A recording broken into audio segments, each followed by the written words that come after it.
আসসালামু আলাইকুম, সবাইকে শুভেচ্ছা। দেখতে পাচ্ছেন পাতায়াতে একটি শোরুম দেখাচ্ছি। শোরুমটির মালিক বাংলাদেশের এক ভাই। তিনি দীর্ঘদিন সুনামের সহিত এখানে ব্যবসা করছেন। তার সাথে আজকে তার ব্যবসার সমস্ত ব্যাপার নিয়ে আলোচনা করব এবং তিনি জানাবেন থাইল্যান্ডের অবস্থান কীরকম, ব্যবসা বাণিজ্য কেমন। তো ভাইয়ের সাথে সবাইকে পরিচয় করিয়ে দিব এবং তিনি থাকেন পাতায়াতে, ব্যবসা করছেন পাতায়াতে। তো সবাইকে আজকের ব্লগের শুভেচ্ছা জানিয়ে শুরু করছি। আসসালামু আলাইকুম রহমতুল্লাহ, সবাইকে শুভেচ্ছা থাইল্যান্ডের পাতায়া থেকে। আজকে আমাদের সাথে যুক্ত হয়েছেন এখানকার ব্যবসায়ী, সম্মানিত বড় ভাই। আপনার নামটা বলেন। আমার নাম মোহাম্মদ রফিকুল ইসলাম। আপনি কতদিন যাবত এখানে বিজনেস করছেন? আমি বিজনেস করছি 2 বছর পার হলো আর কি, জানি 2 বছর পার হয়ে গেছে, 3 বছরে পড়ছি। আচ্ছা, আপনি তো দেখলাম গার্মেন্টসের দোকান, অনেক সুন্দর। এবং আপনি এই আইটেমগুলো কি থাইল্যান্ডের বিভিন্ন জায়গা থেকে সংগ্রহ করেন, বাংলাদেশ থেকে সংগ্রহ করেন? না, জি জি, বাংলাদেশ থেকে সংগ্রহ করি, থাইল্যান্ড থেকেও সংগ্রহ করি। আচ্ছা, আপনাদের মূল ক্রেতা কারা কারা আপনার কাছ থেকে কিনে? আমাদের মূলত ক্রেতা হলো টুরিস্ট যারা আসে, এখানে বেড়াতে যারা আসে তারা আমাদের মোট ক্রেতা। Europe country, Bangladesh, middle east সব দেশের লোক এখানে আসে। সবাই এখানে কেনাকাটা করে বেড়াইতে আসলো, ওরা কিছু কেনাকাটা করে নিয়ে গেলো ফ্যামিলির জন্য।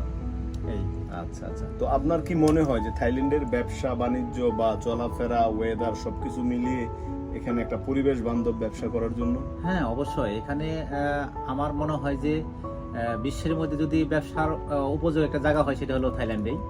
মানে সবকিছু মিলিয়ে শান্তি, প্রশাসনের দিক দিয়ে, দেশের সরকার এবং পরিবেশ, সবকিছু সাশ্রয়। এখানে সবকিছু একদম সস্তা দামে পাওয়া যায় এবং পরিবেশটা খুবই সুন্দর, মানে নাতিশীতোষ্ণ আর কি যেটাকে বলে।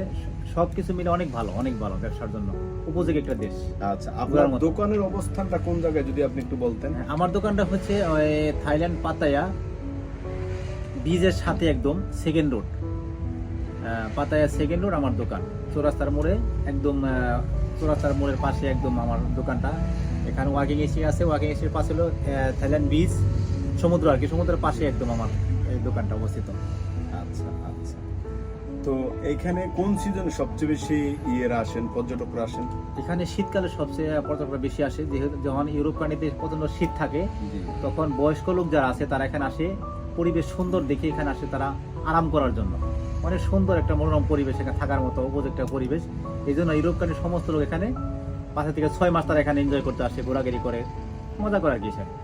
আচ্ছা, আরেকটা ব্যাপার আমি জানতে চাই যে আপনি তো এখানে ব্যবসা করছেন, জি, তো ব্যবসা করতে কোনো প্রকার ঝামেলা বা সমস্যার সম্মুখীন হচ্ছেন কিনা? না না, এরকম কোনো সমস্যার সম্মুখীন হয় না। যেমন আমি বাংলাদেশের মধ্যে ব্যবসা করছি, 14 বছর ব্যবসা করছি, কিন্তু অনেক অনেক সময় বিভিন্ন জায়গায় বিভিন্নভাবে প্রতারিত হতে হয়েছে মানুষের কাছে, সরকারের কাছে, যারা নেতা ছিল তাদের কাছে। কিন্তু এখানে ওইরকম কোনো নাই, হ্যাসেল নাই।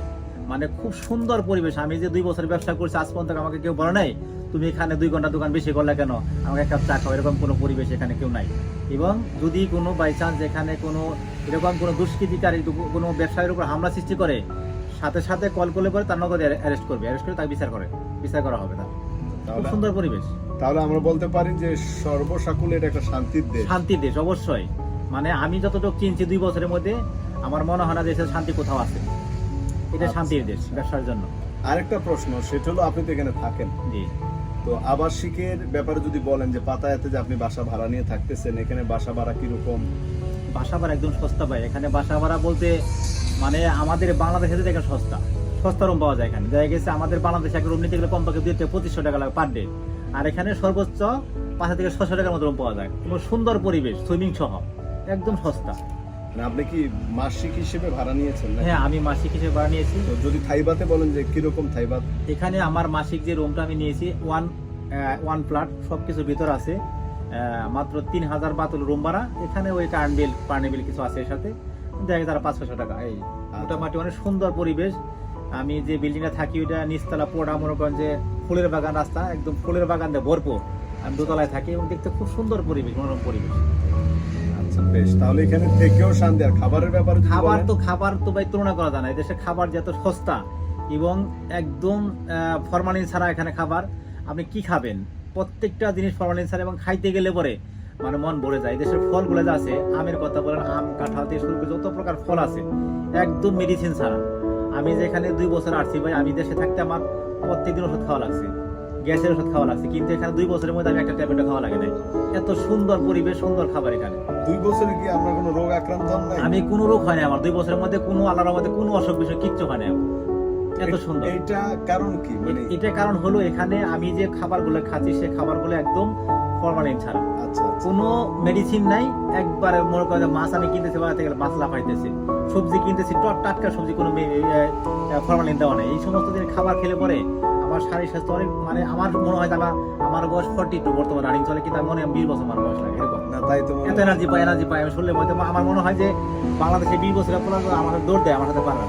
আপনি কি এখানে খেলাধুলা করেন? হ্যাঁ, আমি খেলাধুলা করি, প্রতি সপ্তাহে ফুটবল খেলি, জিম করি, মানে অনেক রিল্যাক্স। প্রতি সপ্তাহে ফুটবল খেলা সবাই যারা ব্যবসায়ী যারা আছি, হ্যাঁ। প্রতি সপ্তাহে আমরা রাত্রিবেলা ফুটবল খেলি। আমাদের স্টেডিয়ামে মাঠ আছে, সেই সুন্দর মাঠ।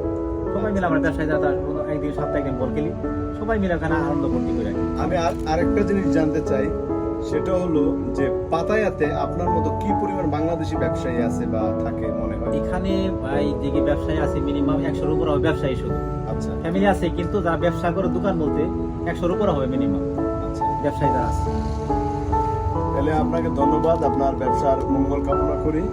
এবং আপনি অত্যন্ত একজন বিনয়ী লোক। ভাইয়ের সাথে আমার দীর্ঘ 1.5 বছর আগে থেকে সম্পর্ক, পরিচয়, সবসময় দেশে গেলেও কথা হয়। তো আজকে ভাই যেহেতু এখানে ব্যবসা করে, বাংলাদেশ থেকে অনেকে আসেন, বাংলাদেশি খুঁজেন, তো ভাইয়ের এখানে আসতে পারেন। আর যাদের বাংলাদেশি কিছু কিনে নেওয়ার চিন্তা আছে, এখান থেকে ভাইয়ের এখান থেকে শপিং করতে পারেন। সব ধরনের আইটেম আছে, টি শার্ট হতে শুরু করে মেয়েদের ড্রেস, এবং এখানকার ঐতিহ্যবাহী যে ফতুয়া, কাতুয়া, হাওয়াই শার্ট, সুইমিং শর্ট, সব ধরনের আইটেম এখানে পেয়ে যাবেন। ক্যাপ হতে শুরু করে জুতা, বার্মিজ যে জুতা, থাই জুতাগুলা, এগুলো এখানে পেয়ে যাবেন। তো ভাইকে অসংখ্য ধন্যবাদ সময় দেওয়ার জন্য। জি, আপনাকেও ধন্যবাদ, আমাকে সময় দেওয়ার জন্য। আর যারা ট্যুরে থাইল্যান্ডে আসবে তাদের জন্য যদি কিছু বলার থাকে? জি ভাই, আপনারা যারা ট্যুরে আসবেন, আশা করি আসলে পরে অনেক আনন্দ পাবেন। এখানে দেখার মতো অনেক কিছু আছে। অন্য দেশে গেছেন এবং এখানে এসে দেখেন যে আসলে সুন্দর একটা পরিবেশ, দেখার মতো অনেক কিছু আছে, এবং থাকা খাওয়া মিলে সবকিছু সস্তা একদম।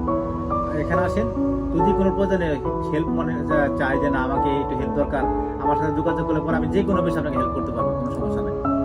সহযোগিতা করার চেষ্টা করবো। ইনশাআল্লাহ। ধন্যবাদ, সবাই ভালো থাকবেন। আসসালামু আলাইকুম। আসসালামু আলাইকুম।